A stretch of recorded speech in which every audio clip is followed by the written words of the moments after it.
இன்னைக்கு திருநீர் பூசலன்னா அவனை கௌரவம்னு சொல்றோம். ருத்ராட்சம் போடலன்னா பெரிய ஆளியா அவரு. ஆனா ருத்ராட்சம் போட்டா பண்டாரம், பரதேசி, சாமியாரு.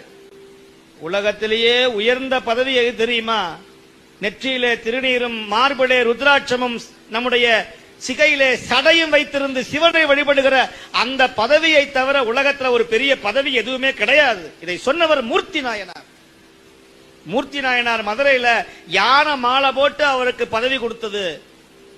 எல்லாம் வந்தாங்க, தங்க மாலை, வைரம், வைடூரியம், மாணிக்கம், மரகதம், பெரிய கிரீடம், மலர் மாலைகள். நீங்க ராஜாவாயிட்டீங்க சுவாமி, நீங்க அடியார் கிடையாது, ராஜாவாயிட்டீங்க. அப்பா நான் அடியார் ஆனதுனாலதான் ராஜாவா ஆனேன். அதனால இந்த கிரீடம்லாம் எனக்கு வேண்டாம். எனக்கு ஜடாமுடி இருக்கிறது, அதுதான் எனக்கு கிரீடம். நான் போட்டிருக்கிற ருத்ராட்ச மாலை அதுதான் எனக்கு வைர மாலைகள்.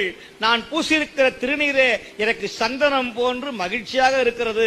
நான் கட்டியிருக்கிற இந்த காவி துணியே எனக்கு பட்டு பீதாம்பரம். இதைவிட ஒன்று வேண்டாம். நான் மும்மையால் இந்த உலகை ஆள்வேன் என்று சொன்னவர் மதுரையை ஆண்ட மூர்த்தி நாயனார் என்கிற நாயனார்.